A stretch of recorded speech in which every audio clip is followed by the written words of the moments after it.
नमस्कार. बरं, रोज सकाळी आपल्या फोनवर जे गुड मॉर्निंग मेसेजेसचा अक्षरशः भडीमार होतो, त्याचा कधी-कधी खूप त्रास होतो नाही का? असं वाटतं की अरे देवा, ही निव्वळ जागा अडवणारी डोकेदुखी आहे.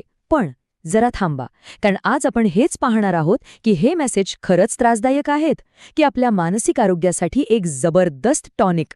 चला तर यामागचं इंटरेस्टिंग मानसशास्त्र समजून घेऊया. परीस फाउंडेशनच्या सहयोगाने आज आपण या रोजच्या गुड मॉर्निंग मेसेजच्या दुसऱ्या बाजूबद्दल जाणून घेणार आहोत. म्हणजे वरवर पाहता ते कितीही त्रासदायक वाटत असले तरी त्यांच्यामागे खूप सकारात्मक आणि महत्त्वाचं मानसशास्त्र दडलेलं आहे, जे आपलं आयुष्य बदलू शकतं. एकदा विचार करा, सकाळची मस्त झोप लागलेली असते आणि अचानक फोनवर नोटिफिकेशनचा आवाज येतो. टिंग! आपण डोळे चोळत स्क्रीनवर पाहतो तर काय, गुलाबाच्या फुलासोबत शुभप्रभातचा तोच फोटो. बघूनच वैताग येतो नाही का? म्हणजे मनात येतंच की यांना दुसरं काही कामच नाहीये का? रोज सकाळी उठून आपल्या फोनची मेमरी का भरवत आहेत? आणि मग लगेच मनात येतं की हे सगळं स्पॅम आहे. उगाच आपल्या फोनची स्पेस वाया जातीये.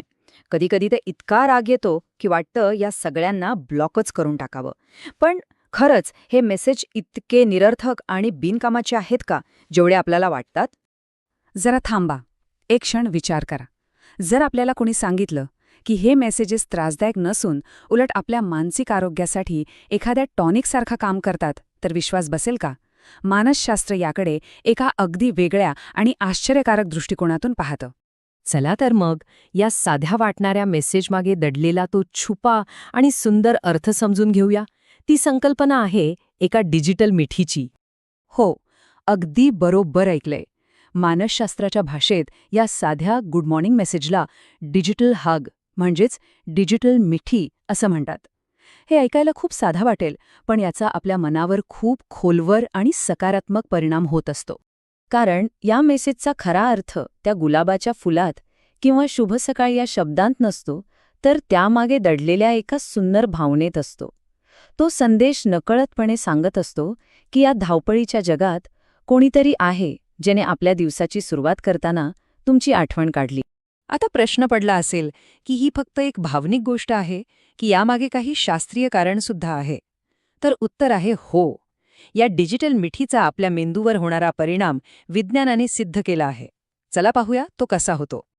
आपल्या सगळ्यांच्या मेंदूमध्ये एक सोशल रिवॉर्ड सिस्टम असते. जेव्हा आपल्याला कळतं की कोणीतरी आपला विचार करतोय, आपली आठवण काढतोय, तेव्हा ही सिस्टम लगेच सक्रिय होते आणि आपल्याला सामाजिकरित्या जोडलेले आणि महत्त्वाचे असल्याची एक छान भावना मिळते. आणि गंमत म्हणजे ही रिवॉर्ड सिस्टम सक्रिय होताच आपलं मेंदूचं रिवॉर्ड सेंटर डोपामाइन नावाचं हॅपीनेस केमिकल तयार करतं. हे तेच केमिकल आहे जे आपल्याला लॉटरी लागल्यावर किंवा आवडता पदार्थ खाल्ल्यावर आनंद देतं.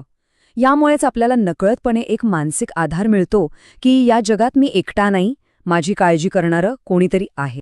चला, आता या डिजिटल मिठीच्या सिद्धांताला काही संशोधनाचा आधार आहे का ते पाहूया. आपण जागतिक संशोधन आणि विशेषतः आपल्या भारतीय संदर्भात याचं महत्त्व काय आहे यावर एक नजर टाकूया. युनिव्हर्सिटी ऑफ कॅलिफोर्निया म्हणजे UCLA त्यांच्या संशोधनात असं दिसलंय की जेव्हा आपण सामाजिकरित्या जोडलेले असतो ना, तेव्हा आपला ताणतणाव आणि शारीरिक वेदनासुद्धा कमी होतात. आणि सगळ्यात भारी गोष्ट म्हणजे असा एखादा मेसेज मिळाल्यावर आपल्या मेंदूचा तोच भाग सक्रिय होतो जो चक्क लॉटरी जिंकल्यावर किंवा आपला आवडता चॉकलेट खाताना होतो. आणि आपल्या भारतीय संदर्भात तर हे आणखीनच महत्त्वाचं आहे. म्हणजे बघा ना, आजकालच्या विभक्त कुटुंब पद्धतीत हेच डिजिटल मेसेज जुन्या काळातल्या त्या पारावरच्या गप्पांची जागा घेतात. कितीतरी ज्येष्ठ नागरिक एकटे राहतात. त्यांच्यासाठी येणारा तो एक गुड मॉर्निंग मेसेज म्हणजे त्यांच्या अस्तित्वाची कुणीतरी दखल घेतंय याचा जिवंत पुरावा असतो. आणि म्हणूनच ही गोष्ट नेहमी लक्षात ठेवायला हवी.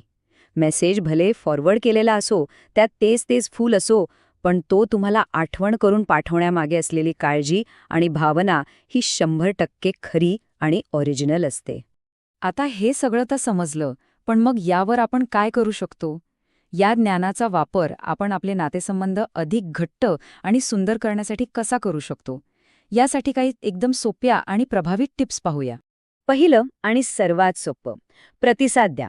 प्रत्येक वेळी लांबचक उत्तर देण्याची गरज नाही, पण निदान एक स्माइली किंवा थम्स अप पाठवून समोरच्याच्या भावनेचा आदर करा. दुसरं, स्वतः पुढाकार घ्या.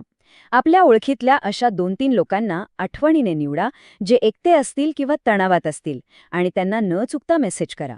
आपला एक छोटासा मेसेज त्यांचा संपूर्ण दिवस बदलून टाकू शकतो. आणि तिसरं, कधीतरी कॉपी पेस्टला ब्रेक द्या. तयार चित्रांऐवजी फक्त शुभ सकाळ, तुमचा दिवस छान जावो असं स्वतः टाईप करून पाठवा. बघा, त्या शब्दांची ताकद कितीतरी पटीने जास्त असते. तर मग पुढच्या वेळी जेव्हा त्या काकांचा किंवा मावशीचा फुलांचा मेसेज येईल तेव्हा चिडचिड करण्याऐवजी एक क्षण थांबा आणि विचार करा. या धावपळीच्या आणि व्यस्त जगात कोणीतरी आपल्यासाठी वेळ काढून आपला विचार करतंय, यापेक्षा मोठी श्रीमंती आज दुसरी कोणती असू शकते?